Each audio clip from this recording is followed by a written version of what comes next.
I hit the ground hard, metal, glass, screaming tires, then nothing. When I came to, I couldn't feel my legs, I couldn't lift my arm. I heard voices distant, muffled, but I was too far under to speak. Someone strapped me down. My chest burned.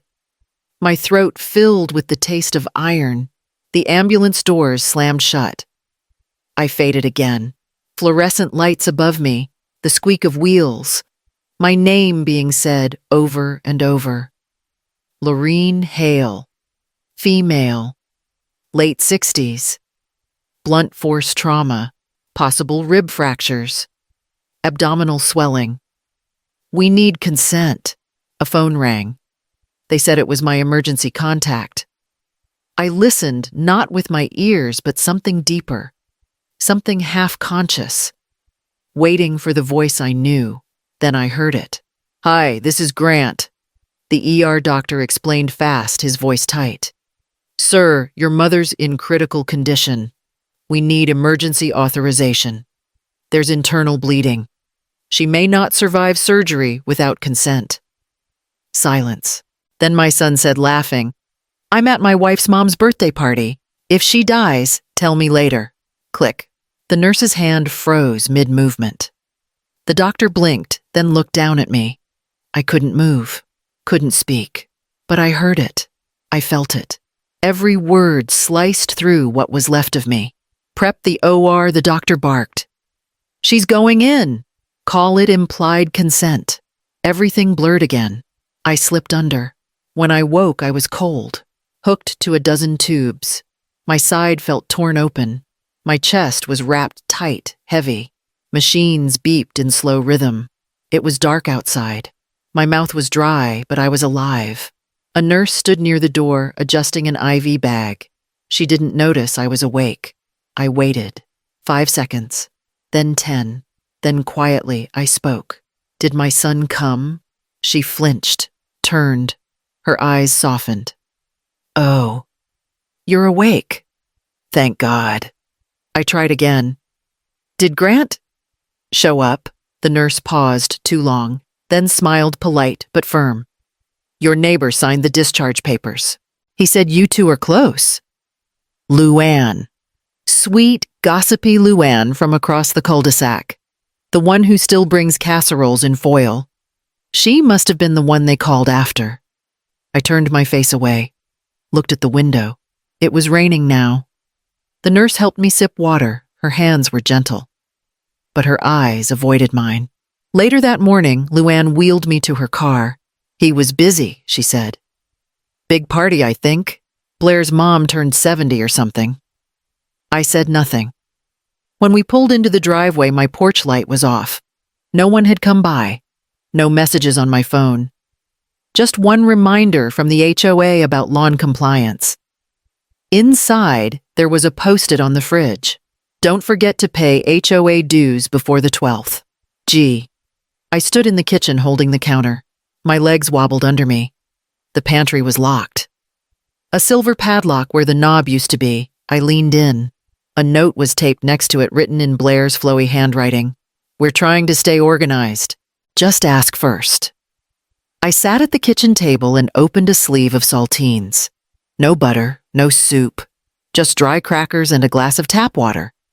Outside, the neighbors' sprinklers kicked on. Inside, I listened to them tick against the siding one after another as I finished my crackers in silence. Then I stood, walked to the back bedroom, locked the door, sat on the edge of my bed, and opened the old drawer beneath the nightstand. I pulled out the red folder. I tore the envelope open. Medical summary. Post-op instructions. Bill estimate. No card, no note. Just printouts with codes and costs. I folded them without reading. Luann stood by the door, purse on her shoulder, awkward. "They said you're cleared to go. You sure you're okay walking?" "I'm fine," I lied. She pushed the wheelchair anyway, out of the hospital, into the parking lot. The sky was gray, wind sharp. My coat felt too thin. She opened the passenger door. I eased in, ribs protesting. "I figured Grant would come," she said as she started the engine. But he texted this morning, said he was slammed. Something about Blair's mom having a big brunch thing. I said nothing. The ride was quiet. She talked about her garden, her nephew's wedding. I nodded when needed. My phone buzzed once. Grant, glad you're okay. Let me know if you need anything urgent. Urgent. I locked the screen. At home, the porch was still dusty. No one had swept the leaves. Inside, the air was stale. A faint smell of antiseptic still clung to my clothes. I moved slowly, left hand pressed against the wall for balance. On the kitchen table sat a folded note. Don't forget to pay HOA dues before the 12th. Gee. No welcome home. No, how are you? Just a bill reminder. I sat down. Let my body sink. My shoulder ached. My stomach felt tight under the bandage. I closed my eyes, breathed in deep, tried to quiet the sting behind them. This was my home. I paid for it, maintained it, cooked in it, raised my son under this roof. Now I felt like a guest, one waiting to be charged late fees. I stood slowly, opened the fridge, half a carton of almond milk, a salad kit I didn't buy, a note on the top shelf, Blair's lunch don't touch. I closed it, checked the pantry again, still locked. I opened the cupboard over the stove. 1 can of chicken broth, 2 sleeves of saltines. I boiled water, dropped in the broth cube, sat again and watched it bubble. The living room echoed. No voices, no music, just the faint hum of the fridge. That night, I pulled on a sweater and walked to the mailbox. Cold air stung my face. I moved slow, careful, inside 2 coupons. 1 pre-approval, 1 envelope from my old bank. I paused, slid my finger under the flap. Inside monthly trust summary, my name, my balance. The list of assets Grant never asked about. The ones still in my name only. I stared at the total. Let it settle. They don't know. He never asked. He assumed. I put it back inside, walked in, locked the front door, turned off every light. In my room, I opened the red folder again, pulled out 1 paper, the original deed. Grant's name wasn't on it. It never had been. I turned it over, made a note. Tomorrow, I'd make a call. I walked into the auditorium alone. Grant had texted the time wrong, said 6. It started at 5:30. By the time I arrived, the front rows were full. Blair stood waving. Over here, Lorene. I limped over, still sore from the surgery. She pointed to a folding chair near the aisle. Behind, a thick support beam. I saved you a spot, she whispered, smiling wide. Best I could do last minute. I sat. The pillar blocked half the stage. I could see the piano, but not the kids. Just legs moving, voices echoing. The crowd clapped, laughed. I sat still. I craned my neck, tried to lean. Didn't matter. Every seat around me was filled. My grandson Caleb would be playing the violin tonight, his first solo. I listened, hands folded in my lap. When the violin started, I knew it was him. Soft at first, then confident, steady. He'd practiced in the hallway all summer. That sound had filled my mornings. I couldn't see his face. After the applause, I stood to stretch. My side throbbed. I stepped into the lobby for air. Near the restrooms, I heard voices. Blair and another woman, her friend from yoga, I think. She came, the woman asked. Yeah, sat her in the back, Blair said, chuckling. Honestly, she's like an old armchair. You can't throw it out, but it doesn't match anything anymore. They both laughed. My breath caught. I turned back into the hallway before they saw me. Sat on the bench near the vending machine. Watched my reflection in the glass of a snack cabinet. Pale. Small. Tired. I had raised that boy who played the violin. Paid for his lessons. Bought him his first instrument when his parents didn't want the mess. And still, I was the unwanted extra. After the recital, I waited outside while families took pictures. Blair didn't call me over. Grant gave me a quick side hug. "Thanks for coming," he said, checking his phone. "Blair's parents are taking us to dinner. Rain check." I nodded. "Of course." He was already walking away when I said, "Tell Caleb he played beautifully." He didn't answer. Back at home, I sat at the kitchen table. The leftover broth was cold. I didn't reheat it. I opened the red folder again. This time I pulled out the health directive. My old one listed Grant as decision maker. I crossed out his name. Tomorrow, I'd print a new form. I pulled the pantry door. It didn't budge. A silver padlock hung from the latch, tight and deliberate. No key in sight. No warning. No explanation. I stood there for a moment staring at it. Then my phone buzzed. "Blair, just ask first. We're trying to organize. No greeting, no punctuation. Just control dressed up as order." I didn't reply. I walked back to my bedroom, shut the door, sat on the edge of the bed. My ribs still ached if I turned too quickly. I opened my nightstand drawer and pulled out a pack of saltines. Dry, stale. They snapped too loud in the quiet room. I chewed slow crumbs falling onto the old quilt I made the year Grant started kindergarten. In the hallway, I heard Blair's voice. Laughter. Dishes clinking. A cork popping. They didn't ask if I wanted dinner. I used to cook for this whole house. Pork roast greens, cornbread biscuits. No one asked me to stop. They just did. I crumbled another cracker into my hand. The house used to smell like butter, garlic, onion. Now it smelled like whatever she sprayed on the curtains. Something sharp and fake. My stomach turned. I reached for the glass of water on the nightstand. Took a sip. Warm, tap. I used to keep lemon wedges in the fridge. Blair threw them out. Said they were going bad. Everything about me was becoming expired in her eyes. I swallowed the last bite and stood. Moved slow, quiet. In the hallway, I passed the family calendar, all in Blair's handwriting, color-coded. Blue for Caleb, pink for Blair's events, green for Grant's work, yellow for house tasks. There was no color for me. I opened the closet in the hallway, pulled down the tin box labeled Xmas. Inside, old receipts, savings bonds, copies of my marriage certificate, and a safe key. I kept the key in my apron pocket for decades. No one noticed when I stopped wearing aprons. I closed the closet, key in hand, and made my way back to my room. Inside the red folder, I slid the health directive aside and placed the key beneath it. Then I opened my laptop, typed in the search bar estate lawyer near me. The silence in the house thickened.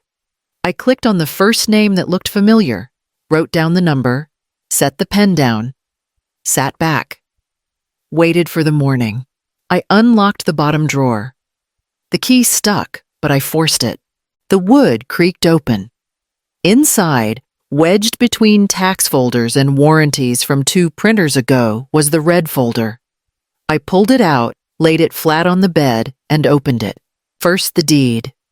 Original notarized my name in bold. No mention of Grant. No joint ownership, just me. Second, the trust papers. I hadn't touched them in years, but they were clear. Every asset listed, the house, the savings account, my pension. At the time, I'd made Grant the successor trustee. I was trying to set things up right. That was before Blair started choosing what I could eat and when I could enter my own pantry. Third, the POA revocation draft. I wrote that one myself years ago after Grant forgot my birthday, but remembered to ask for a wire transfer. I never filed it until now. I stood, picked up the cordless phone from the nightstand, dialed a number I hadn't used in 6 years. 3 rings. Then Halperin and Greer, "This is Carla. It's Laureen Hale," I said. My voice was steady. "I'm ready to update." She paused, then said warmly, "Of course. When would you like to come in tomorrow?" "Early. Mr. Greer will make time." I hung up, folded the POA draft in half, slipped it into my purse. Then I went to the kitchen. Blair sat at the island scrolling through her phone. A glass of white wine next to her. She didn't look up. Did you need something? No, I said, opening the fridge. Still nothing I'd touched. Still notes in her handwriting taped to containers. I grabbed a bottle of water, walked back toward the hallway. Oh, by the way, she called after me. Grant said if you're going to change anything, you should run it by us first. I didn't stop, didn't answer. I shut my bedroom door, sat on the bed, slipped the deed into my bag. Tomorrow would start the real change. Grant called before breakfast. Hey, Mom, you up? I said yes, though my head still throbbed and my side ached. I hadn't slept more than 3 hours. He didn't ask how I felt. I was talking with Blair, he said. We think it might be easier if you just transfer the house now. I didn't answer. He kept going. It's just financially, it simplifies things. Tax stuff, future planning. We can start paying utilities in our name, get it set up right? Blair's voice chimed in faintly on speaker. My mom would never charge her own kid rent. I sat at the kitchen table. The chair felt too big beneath me. It's not about ownership, Grant added. You'll still live here, of course. Nothing changes, except everything. I looked out the window. The roses I planted 2 years ago were gone, dug up and replaced with drought-resistant gravel. I'll think on it, I said quietly. He let out a relieved breath, like that was a yes. Great. We'll send over some paperwork to review. Blair's uncle can notarize. We hung up. I made coffee, no cream left. Just the powdered kind Blair kept for emergencies. It tasted like cardboard. I brought my mug to the porch and sat in the folding chair no one else used. The sun was still low, catching on the edge of the roof tiles. For a moment, the silence was almost enough. But it didn't last. Inside, I heard Blair laughing in the hallway, talking on the phone, planning something. She didn't notice I was outside. I stared down at the mug. A souvenir from Sedona. Faded letters across the front. Keep your peace. I'd bought it after my husband passed. On the drive home alone after the funeral.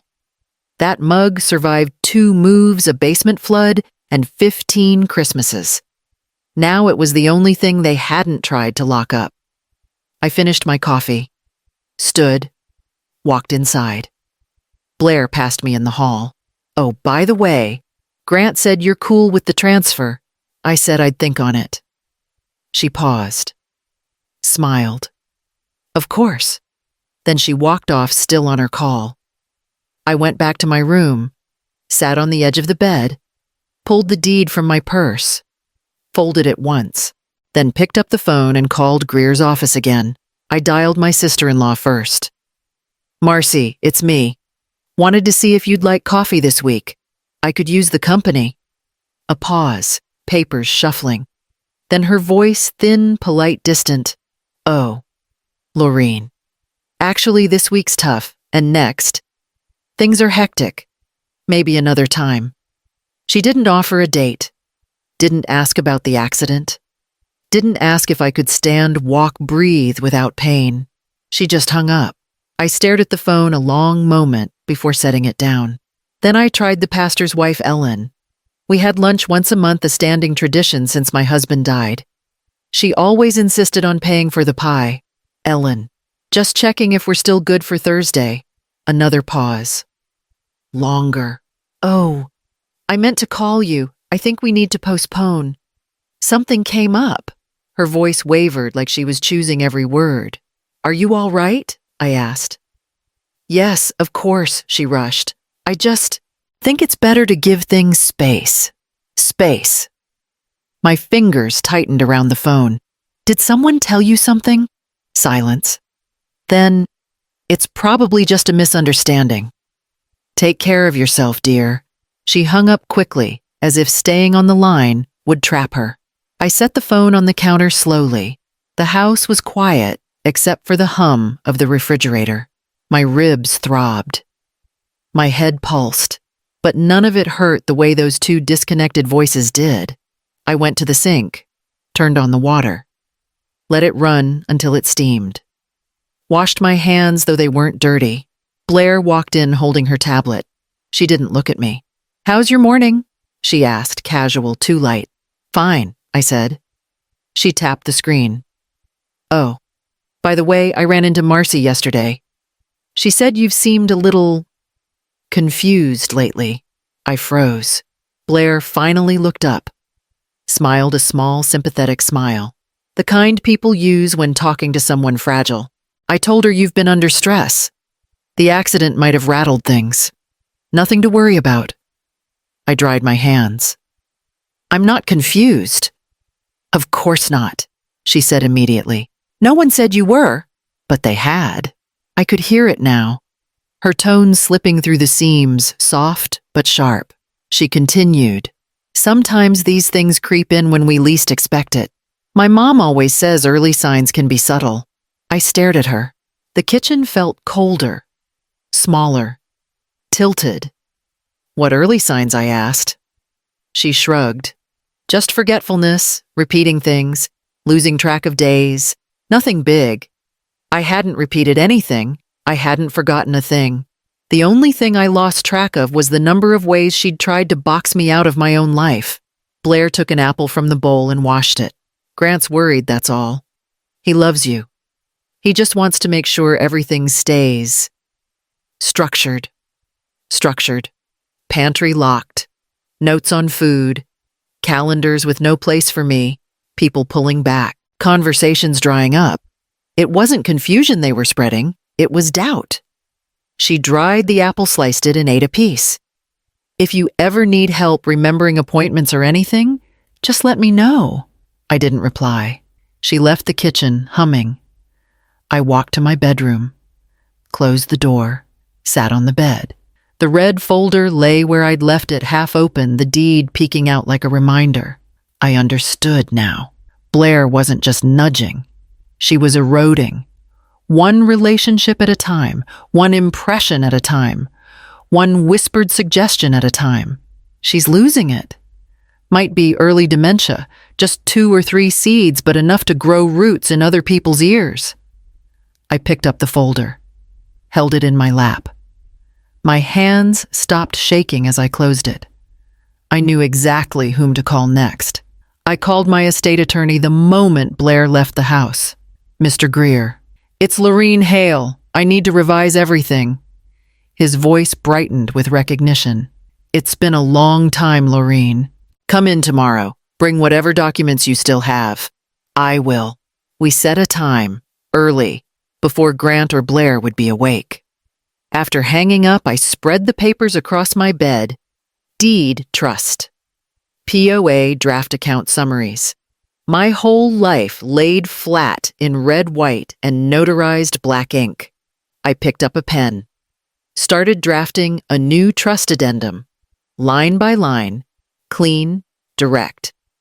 No emotion, no loopholes. Section 1. Remove successor trustee. Section 2. Redirect all assets to the Hale Foundation, effective immediately. Section 3. Restrict all family members from accessing funds or property without written approval from the Foundation Board. Section 4. Primary residence no longer transferable. My hand steadied as I wrote. For years I'd been too soft, too hopeful, too willing to believe that if I stayed quiet, peace would return. But silence had only made me easier to move around. Like a piece of furniture, her words, not mine. I initialed every page. Then I pulled out a fresh envelope, heavy stock, cream-colored. The last of a box I'd bought for Christmas cards years ago. Inside, I placed the new trust addendum, the POA revocation, a letter authorizing immediate transfer into the foundation, a sealed note for Mr. Greer. I licked the seal shut, wrote private across the front. Then I grabbed my purse keys and the small tin safe key from my nightstand drawer. I walked out through the side door, avoiding the kitchen, avoiding Blair. The garage was cold, dusty. My husband's old toolbox still sat under the pegboard. I kneeled by the metal lockbox bolted to the floor, the one no one but me ever used. I slid the key in, turned it. The lid popped open.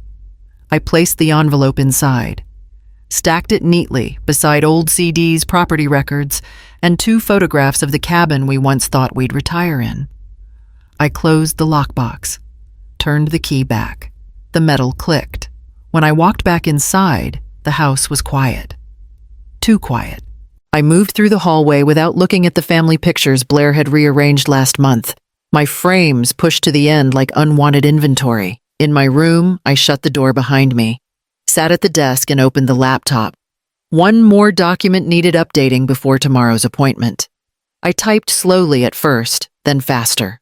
Amendment: in the event of incapacity, medical decisions will be made by the Hale Foundation's designated officer, not by Grant Hale. I saved it, printed it, signed it.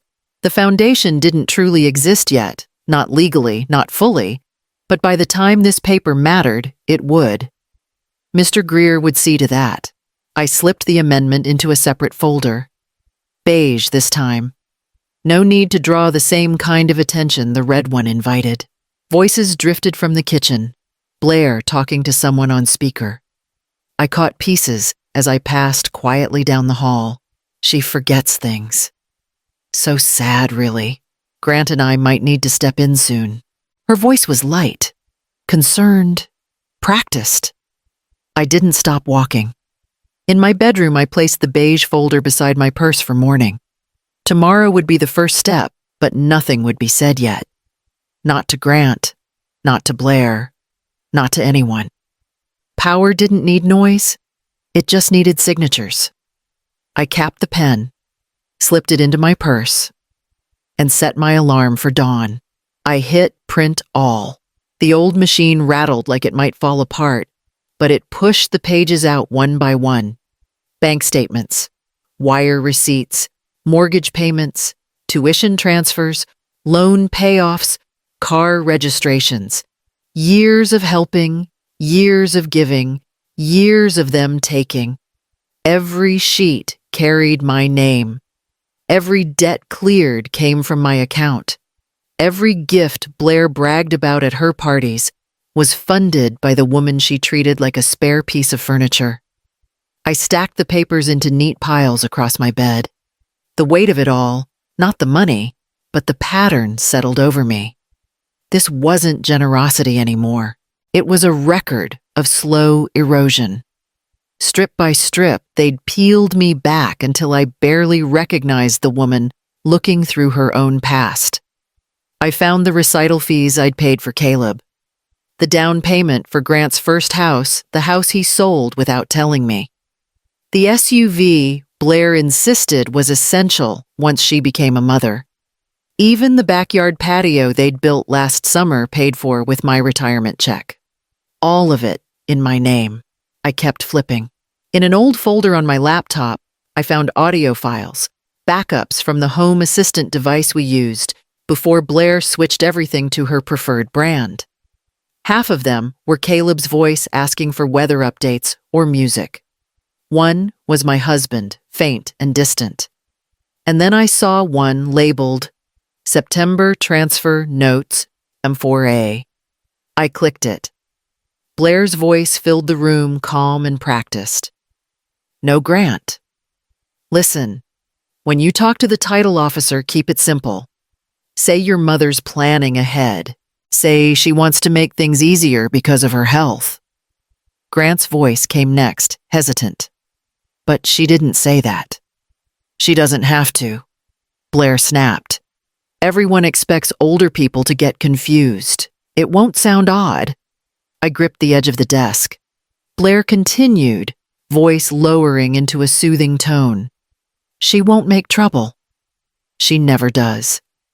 Just get her signature. Once the house is in your name, everything else falls in place. Grant sighed. Okay. I'll practice it. He did. Right there on the recording, repeating lines like a student rehearsing a monologue for a play. My throat tightened. Not from surprise, something inside me had known, but from hearing it spoken so plainly, so easily, like planning a grocery list. I replayed the last part. Blair again. And if she hesitates, remind her you're her only child. Remind her she can trust you. She'll fold. She said it like she knew me better than I knew myself. I closed the laptop, sat still.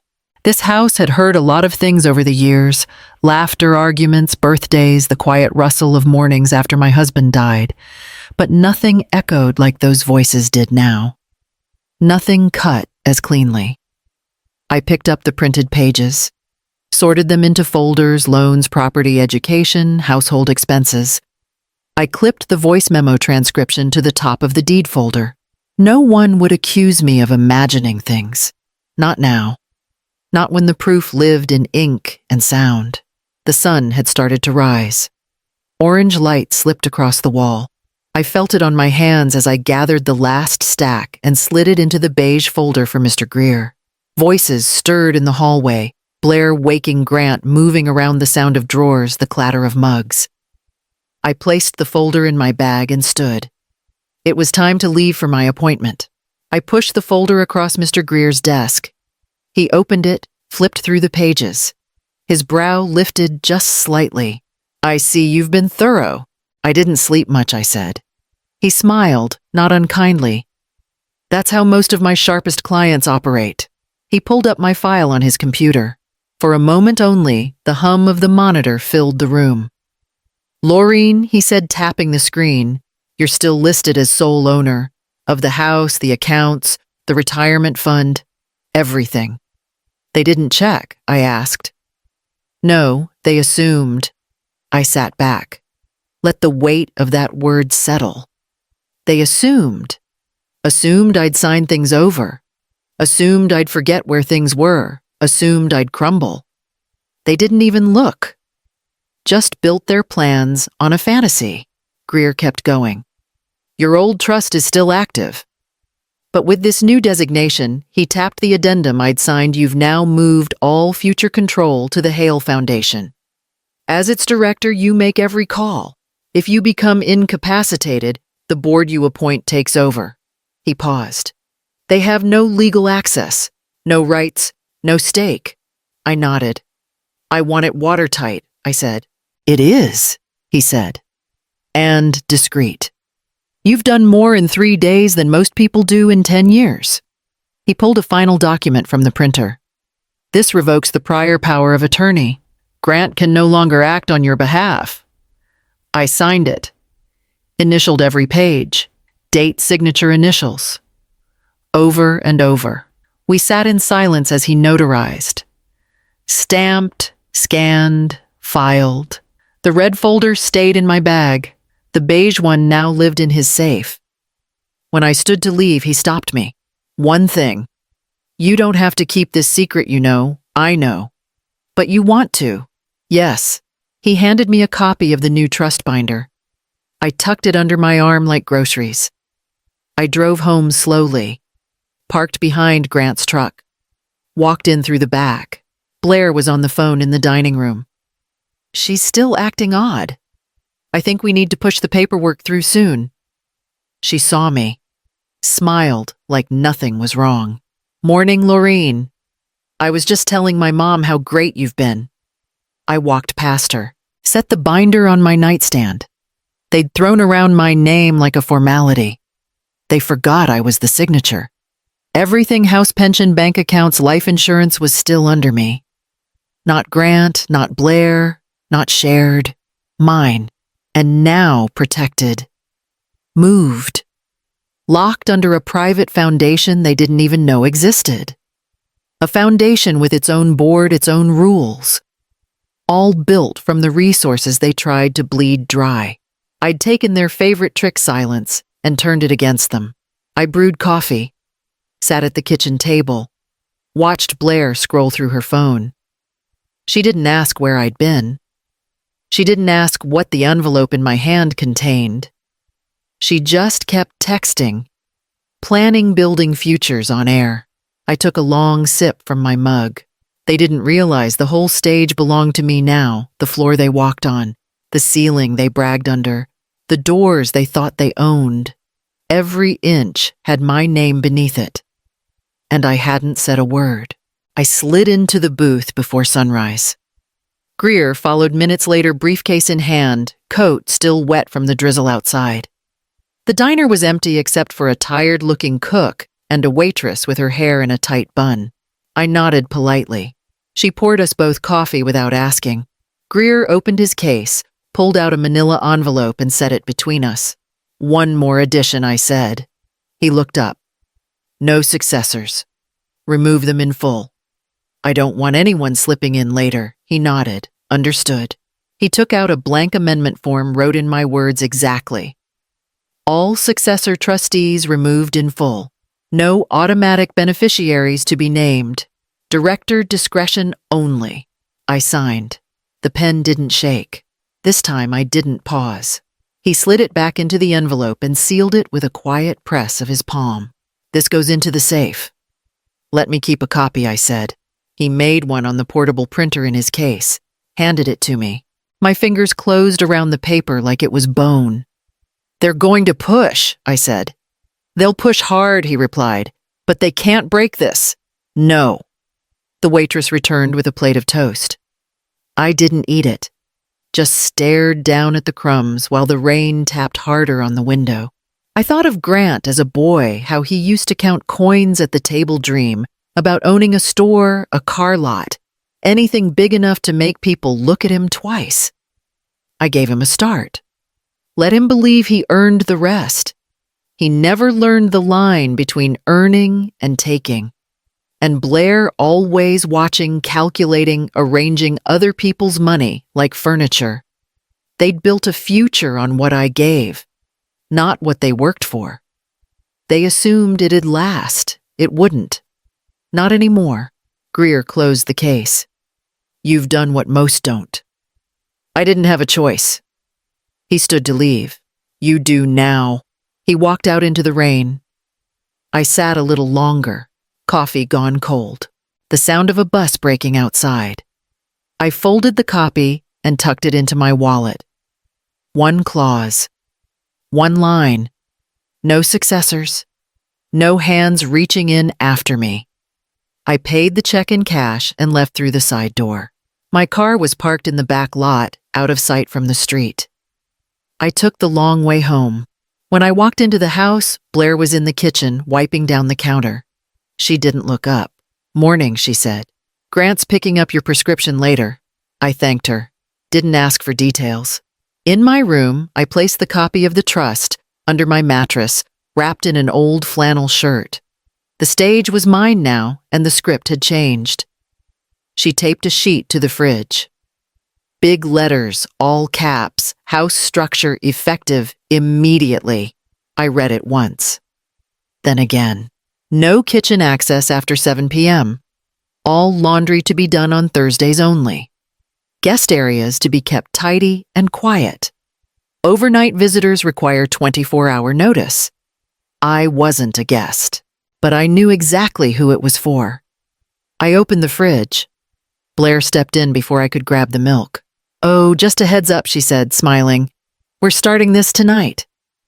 I looked at her hand still resting on the handle. "You're locking the fridge now." "Not locking, just asking for boundaries.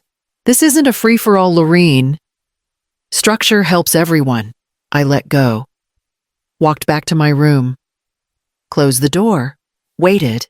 Then came the knock. Grant. He didn't step in, just stood in the doorway like I was contagious. "She means well," he said. "You know how she is with systems.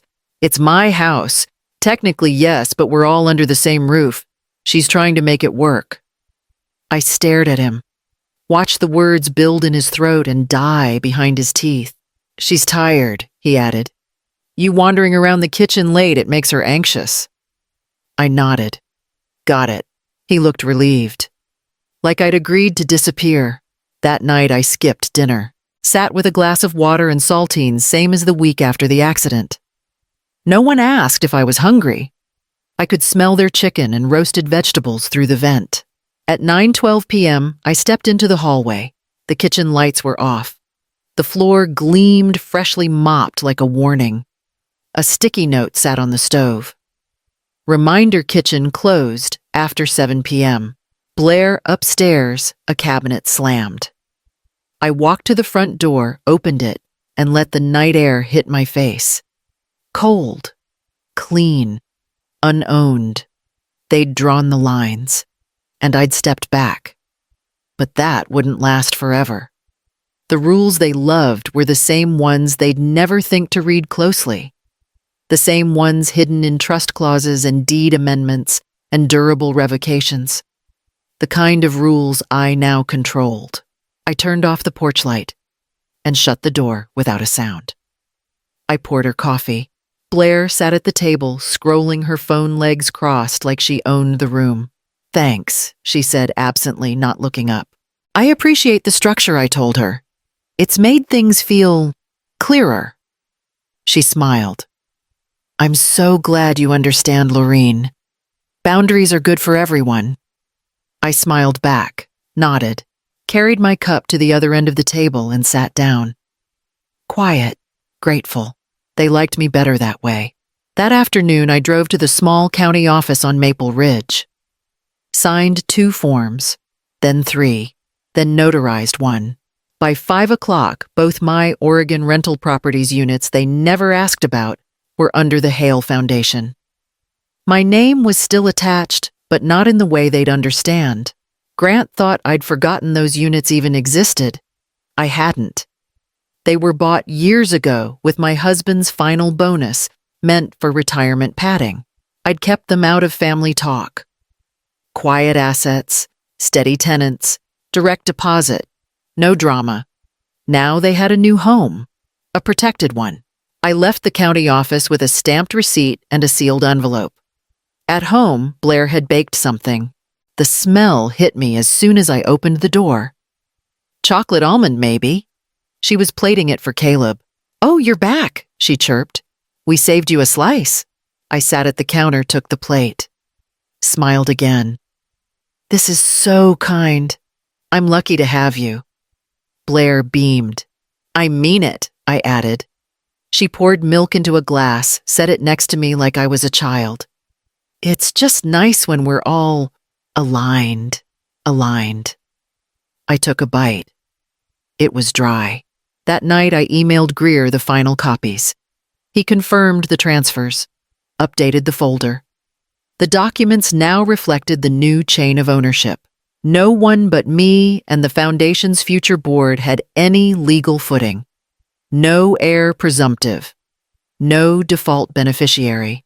I stood in front of the bathroom mirror and practiced. "Thank you, Blair. You're such a blessing. I'm so grateful." I tilted my head, found the tone that sounded just tired enough, just harmless enough, the one they'd believe. I laid out my church dress for Sunday, smoothed the sleeves, took out the pearl pin they always assumed was costume jewelry. It wasn't. I pinned it to the collar and packed the real estate folders into a cloth bag under my bed. Each form inside had a new date, a fresh signature, and an old woman's smile drawn across the front in ink they'd never think to question. She stood before dessert, fork in hand, smile polished.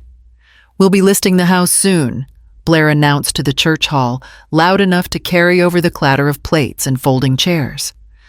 "My mother-in-law's moving into assisted care, so we'll downsize after that." People froze mid-chew. I didn't. I kept cutting my chicken. Nodded politely when someone glanced at me. Inside, the floor dropped out, but I didn't flinch. "She's been struggling," Blair continued. "We've kept it private out of respect, but it's time." Grant stood behind her silent, chin tucked, hands in his pockets like a boy caught stealing. My knife scraped the plate. No one looked at me directly. They looked through me, like I was already gone. Afterward, people lined up to hug her, tell her how brave she was. What a kind daughter-in-law. What a burden caring for the old. No one asked me if it was true, not even once. In the car, Grant didn't speak. I watched him through the rearview mirror, his jaw-clenched eyes fixed on the dash. He didn't drive fast. He just drove forward, like if he slowed down I'd have time to say something. I didn't. We pulled into the driveway. Lights off. Front porch still. Blair got out first. Slammed her door a little too hard, Grant lingered. She meant well, he muttered. I opened my door. You knew I asked. He didn't answer. Inside, she was already on the phone. Yes, the agent's drafting the listing. No, she hasn't been told yet. Legally, it's fine. She signed POA ages ago. She hadn't read the amendment, the revocation, the updated trust. She was selling smoke. I walked past her, hung up my coat, put the cloth bag of documents back under the bed, sat at the desk, opened my drawer, pulled out the checkbook from the foundation's operating account, wrote one line, donation, Community Legal Aid Office, and signed it. Tomorrow I'd make the call. Not loud, not bitter, just final. If they sold my life before I was gone, then I'd sell the story they thought they owned. Every room, every wall, every dollar they never truly held. And I'd do it all without raising my voice. The roast was dry. Blair had overcooked it again, but everyone smiled like it was perfect. Grant passed the potatoes. Caleb picked at his peas. I poured my own water. No one offered. Then came the papers. Blair placed them in front of me with a cloth napkin folded perfectly beside. Just signature pages, she said. Standard. It'll help us transition things smoothly. Grant cleared his throat. We're trying to take care of everything before it gets hard. I didn't speak. It's nothing complicated, Blair added. It's about clarity. For the future. I picked up the pen, uncapped it, then paused, and set it down. I reached for my red folder instead, placed it gently beside the roast pan, opened the clasp. Blair frowned. What's that, not standard? I said. I pulled out a copy of the trust. The property deed. The revocation of power of attorney. This, I said, tapping the top page, says you have no authority. Over me. Over this house. Over anything I own. Blair's jaw tightened. Grant leaned forward. You signed over? No, I cut in. I never did. I made you think I had. Blair's face paled. Caleb looked between us, fork frozen midair. I stood. You've been living in my house, on my dime, on my land. But the rent just came due. No one spoke. I lifted the deed and held it out. You wanted transition documents. Here they are. Everything now belongs to the Hale Foundation. Not you, not Grant, not anyone tied to this table. Grant's face cracked. His mouth moved, but no words came. Blair reached for the folder. I closed it before she could touch it. From this point forward, you're guests. Nothing more. You'll leave when I say. Not when you plan. Silence. Then the scraping of Caleb's chair as he pushed back and ran upstairs. Blair's hands curled into fists. You're being cruel. No, I said. Cruel was padlocking the pantry.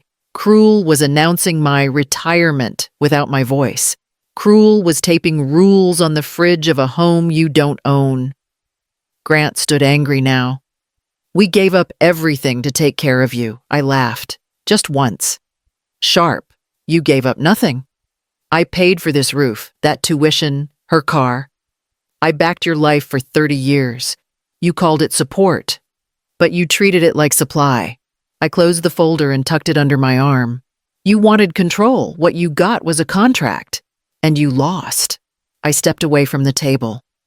The room stayed frozen. I didn't look back. The horn blared once. Then silence. I watched from the upstairs window as the tow truck driver clipped the hook beneath Blair's car. White BMW. Cream interior. She used to brag about it like she earned it. Now it rolled slowly off the drive back wheels, suspended front bumper tilted like it knew. Blair came out screaming. No, this is a mistake. My husband's name is on the driver handed her a slip. Talk to your bank. He didn't stay long. She stood in her robe, barefoot, shaking. Grant ran out behind her, half-dressed, phone in hand. I could hear his voice even through the glass. "Sir, there must be a mix-up. This was a gift from my mother. She's elderly, confused." She didn't mean I closed the curtain. Walked to the kitchen, brewed coffee. No one offered to make it for me this time. By noon, Blair's voice had gone hoarse. She slammed cupboards, made calls, slammed them again. Grant paced his footsteps. Tight, controlled, angry. They didn't come upstairs. By 3, I heard him yell, "What do you mean the accounts are frozen? That's my card. My name is on it." Pause. "No, she doesn't manage those. She hasn't had control in years." Silence. Then, she changed it. I sipped my coffee. The mug was warm, heavy in my hand. Grant pounded down the hall, stopped outside my door, then walked away. No knock. Just air. I'd removed him from everything 3 weeks earlier. Closed the old joint savings. Opened a new one under the foundation. Pulled the plug on the credit line they quietly drained month after month. Blair had no idea the insurance policy had lapsed. She thought I still paid it. Thought everything flowed endlessly from a faucet they never installed.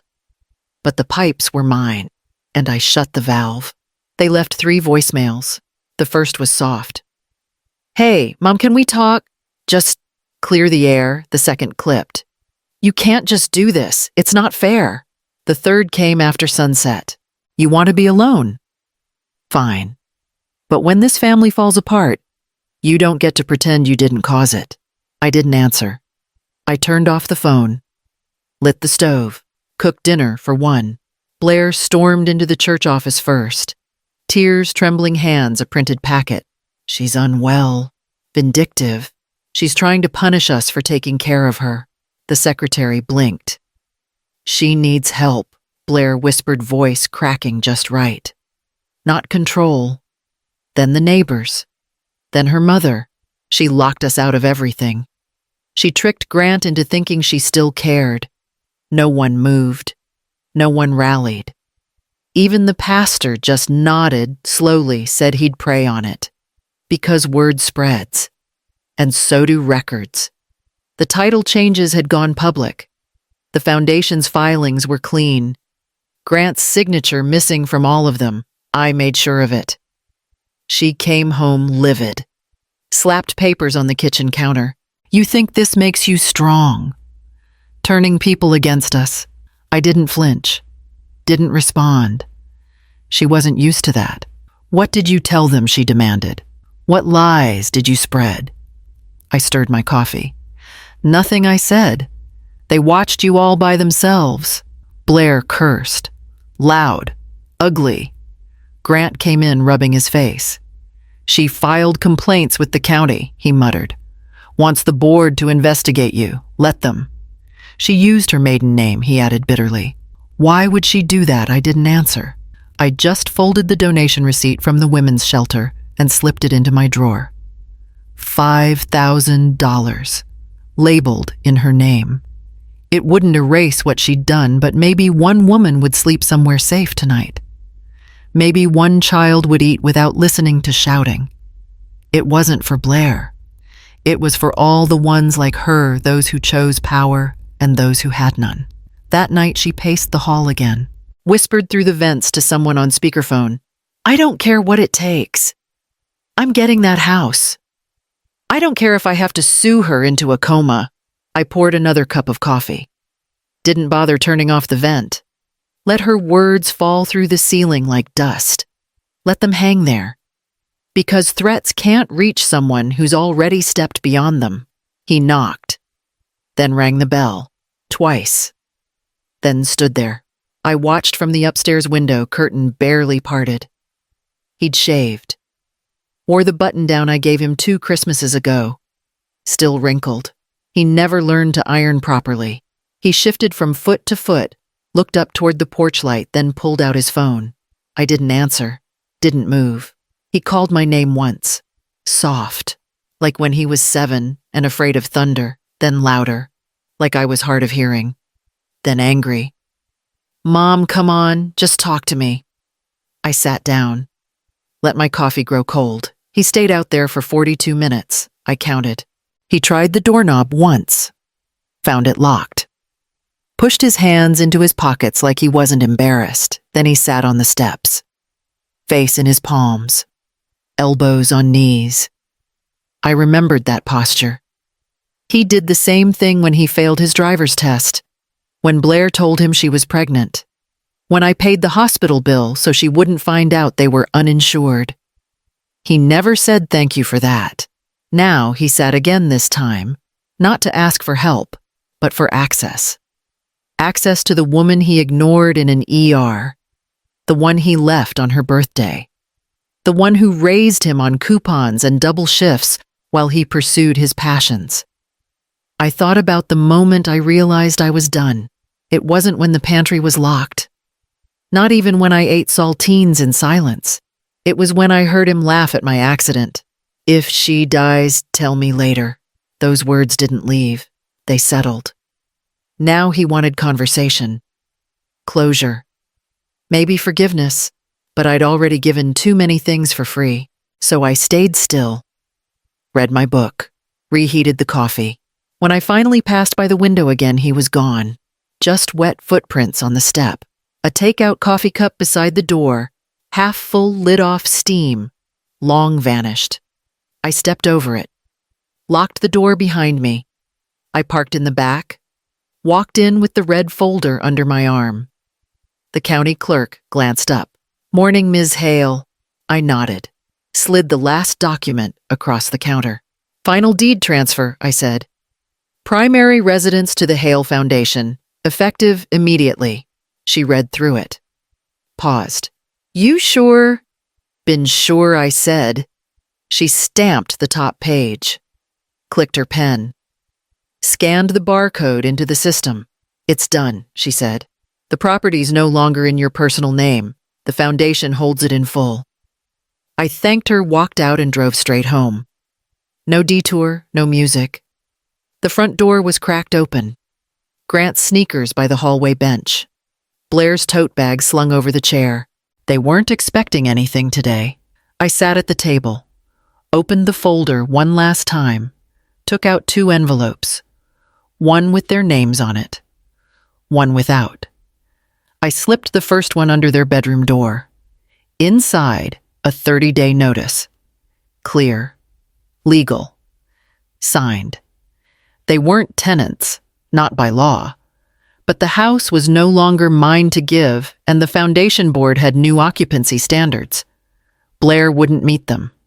Grant wouldn't pass the first line. I didn't knock. Didn't explain. Just walked downstairs. Made coffee. Sat outside. I heard Blair's voice about an hour later. "Hi." Sharp. "What the hell is this?" Grant's steps followed. The paper rustled. "Lorene," he called. "Mom, I didn't move." He came out to the porch. Held the notice up like I couldn't see. "You're evicting us." "No," I said. "The foundation is. But it's yours not anymore? You can't do this." Blair shouted from behind him. "Blair," I said, "you announced at a public dinner that I was moving into assisted care." She blinked. "That wasn't—" "You said you were selling my house." "It was a joke," she said quickly. "You took it out of context." I looked down at my mug. Still warm, still mine. "I'm not angry," I said.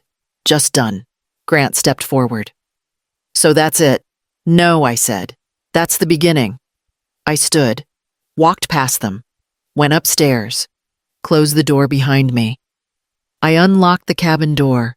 It creaked, smelled like cedar and dust. I set down the red folder, opened the windows, let the ocean breeze cut through everything stale. Then I made coffee. Old percolator, rusted handle. Took forever, but it was mine.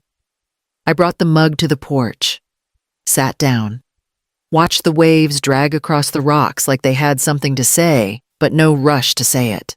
The mug said, "Still alive." I didn't buy it for the irony. I bought it because it was true. They left me alone in a hospital bed, left me out of birthday dinners, school concerts, Sunday lunches. They locked the pantry, called me forgetful. They built a life around my silence and called it structure. They used my name, my money, my roof, and smiled like I should thank them. But I stayed still, waited, remembered everything. And now the house they lived in, not theirs. The cars they drove, not theirs. The accounts they counted on, closed. I didn't need to scream, didn't need to ruin them. I just needed to remove them. It's quiet here. No texts, no errands, no sticky notes taped to my door, just wind, salt, the distant cry of gulls, and my breath steady. I don't know what comes next. Maybe nothing loud, nothing grand, just one quiet morning after another. I lift the mug again. Sip, still hot, still bitter, still alive.